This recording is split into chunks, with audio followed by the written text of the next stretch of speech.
दोस्तों, आज हम आपको फिल्म भूल चूक माफ की कहानी समझाने जा रहे हैं जो आपको जरूर पसंद आएगी। तो पहले वीडियो को लाइक कर दीजिए। चलिए कहानी शुरू करते हैं। शुरुआत में हमें एक कपल दिखता है, तितली और रंजन, जो कई सालों से एक दूसरे से प्यार करते हैं। लेकिन शायद उनके परिवार वाले इस रिश्ते के लिए राजी नहीं थे, इसलिए आज दोनों घर से भाग जाते हैं।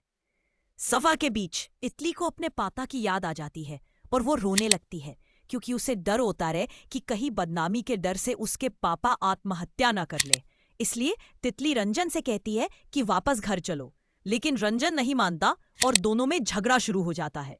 थोड़ी देर में एक कांस्टेबल आता है और उसे शक होता है कि कुछ गड़बड़ है, इसलिए वो दोनों को थाने ले जाता है। थानेदार पूछता है, रात के इस समय तुम दोनों क्या कर रहे थे? जिस पर रंजन कहता है, हम दोनों बालिग हैं और घर से भागकर शादी करने वाले थे, लेकिन आपके कांस्टेबल ने पकड़ लिया। ये सुनकर पुलिस वाले दोनों के माता पिता को बुला लेते हैं। जैसे ही तितली के पापा आते हैं, वो गुस्से से राजन पर चिल्लाते हैं, मेरे बेटे के साथ भागने की हिम्मत कैसे हुई? लेकिन तितली यहाँ रंजन का साथ देती है। पुलिस वाला भी तितली के पापा से कहता है, जब आपकी बेटी राजी है तो आप उसकी शादी क्यों नहीं करवा रहे? तितली के पापा कहते हैं, ये लड़का कमाता नहीं है, मुझे तितली के लिए सरकारी नौकरी वाला दामाद चाहिए, कोई भी सड़क छाप नहीं। फिर रंजन के पापा तितली के पापा से बहस करते हैं और यहाँ हमें समझ आता है कि रंजन के पापा शादी के लिए तैयार है।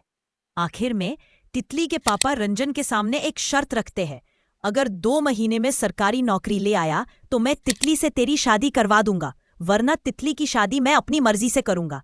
ये सुनकर रंजन परेशान हो जाता है क्योंकि वो काफी समय से सरकारी नौकरी के लिए तैयारी कर रहा था, लेकिन अभी तक कुछ नहीं हुआ। फिर वो अपने पापा और चाचा के साथ बैठकर सोचता है, अब नौकरी कहाँ से लाऊं?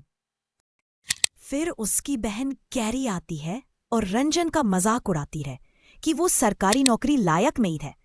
तभी रंजन के पापा कहते हैं, हमारा बेटा उस लड़की से बहुत प्यार करता है, काश कोई मदद कर देता। कैरी कहती है, मेरे एक बॉयफ्रेंड है, मैं उससे मिलवाऊंगी। अगले दिन कैरी रंजन को अपने बॉयफ्रेंड सुशील से मिलवाती है। सुशील कहता है कि वो एक आदमी भगवान दास को जानता है जो कई सरकारी विभागों में पहचान रखता है। भगवान दास रंजन से कहता है, मैं तुम्हें नौकरी दिला सकता हूं, लेकिन 2 लाख एडवांस और बाकी की 6 लाख बाद में। रंजन कहता है, मेरे पास इतना पैसा नहीं है। भगवान दास कहता है, पैसे का इंतजाम करो तभी कुछ हो पाएगा। इसके बाद तितली भगवान के आगे दुआ करती है और अपना सोना गिरवी रखकर रंजन को 2 लाख रुपए देती है। रंजन वो पैसे लेकर भगवान दास को देता है। कुछ दिन बाद रंजन को पता चलता है कि भगवान दास कई दिनों से ऑफिस नहीं आया। उसे डर लगता है कि कहीं वो पैसे लेकर भाग तो नहीं गया। अब रंजन और उसके परिवार वाले भगवान दास को हर जगह ढूंढते हैं, लेकिन वो नहीं मिलता। जब तितली को ये सब पता चलता है तो वो रंजन को बहुत डांटती है और रोती हुई कहती है, अब तो पापा मेरी शादी कहीं और करवा देंगे। अगले दिन रंजन मंदिर में भोलेनाथ से दुआ करता है, बस मुझे नौकरी दिला दो ताकि मैं तितली से शादी कर सकूं। पुजारी उसे कहते हैं, कोई अच्छा काम करने की मन्नत मांगो। अब रंजन दुखी रहता है क्योंकि तितली उससे बात नहीं कर रही थी। उधर तितली के घर वाले एक सरकारी बिजली विभाग के लड़के का रिश्ता लेकर आते हैं। रंजन झूठ बोलकर तितली की बहन को फोन करता है, उसे बता दो कि मुझे सरकारी नौकरी मिल गई है। ये सुनकर तितली उस लड़के को भगा देती है। फिर रंजन मिठाई लेकर आता है और सबके सामने अपनी नौकरी की खुशखबरी देता है।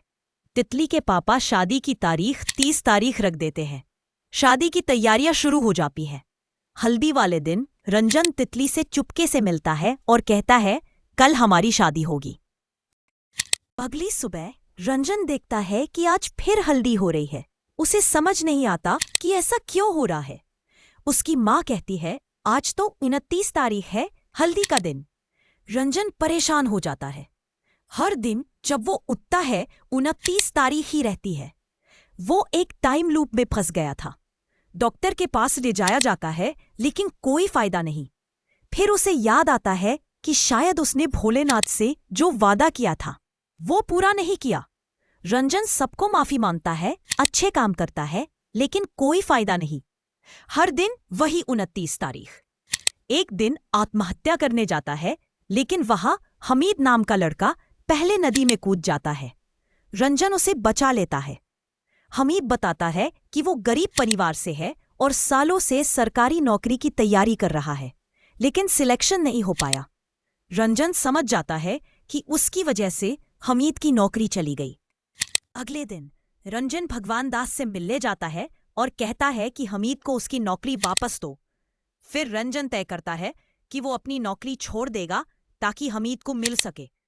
जैसे ही वो ये कर पा रहे, अगली सुबह 30 तारीख हो जाती है। रंजन बहुत खुश होता है, लेकिन चिंता करता है कि तितली को जब पता चलेगा तो वो क्या कहेगी। शादी वाले दिन जब सब खुशी से नाच रहे होते हैं, रंजन सबके सामने सच बोल देता है, मैंने अपनी नौकरी छोड़ दी है। सब हैरान हो जाते हैं, तितली भी नाराज होती है। तभी भगवान दास खुद आता है और सबको बताता है कि रंजन ने एक ईमानदार आदमी के लिए अपनी नौकरी छोड़ी है। आज मुझे रंजन की सच्चाई ने बहुत प्रभावित किया है। फिल्म का मैसेज यही है कि सच्चाई और नेकदिली से किया गया काम कभी बेकार नहीं जाता।